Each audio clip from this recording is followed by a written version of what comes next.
of that in your face? First of all, we still have what we call classic deathmatch and CTF levels that feels very much, they're tight interior spaces that in your face, close combat between players. So we feel like we've got a lot of those kinds of levels that offer that. And then also, even within the warfare mode, there are some levels that don't have vehicles, or there are also a lot of levels where there's a combination of big open terrain areas where you're going to do a lot of your fighting with vehicles, and also small bases where that vehicles can get into that then you have to dismount and go in and fight on foot. You can see other things that show me that they are considering that sort of thing. Is that, did you notice all the paths that were infantry only, where you couldn't get a vehicle into it larger than like a hover bike? There's an area with the like the water mill or whatever, like you could walk into. Yeah.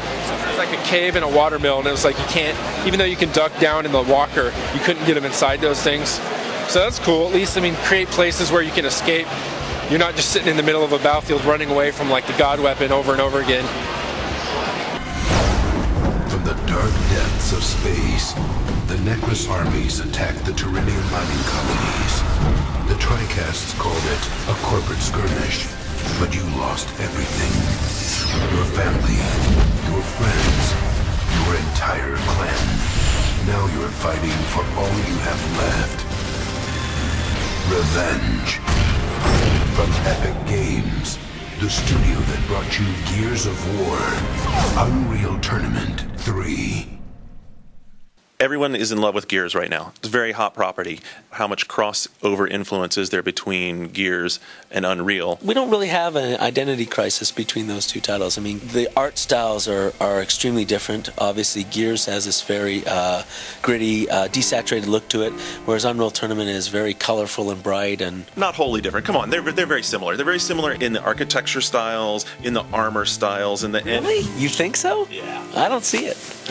I really don't, actually. I think people that play UT aren't going to get the mistaken identity that they're playing Gears. I mean, even if you think there are artistic similarities, which I kind of dispute that, one's going 40 miles an hour, one's going 4 miles an hour. They're just totally different speed of game. One's got a maximum of 8 users, and the other, we don't even know what the maximum is yet. So, I mean, to me, that's a different style of game, right? I mean, Gears is about being up close in your face, and UT is about flying, driving, swimming, shooting, hoverboarding.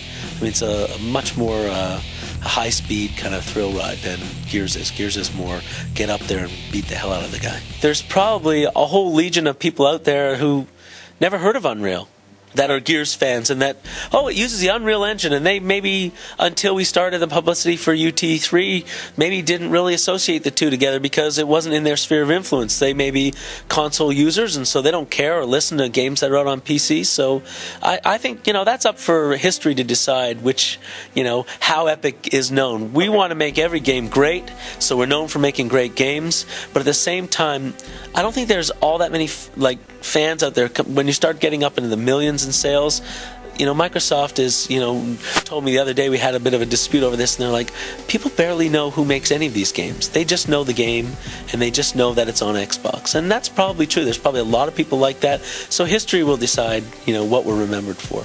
Yeah. Hopefully it'll be everything we do.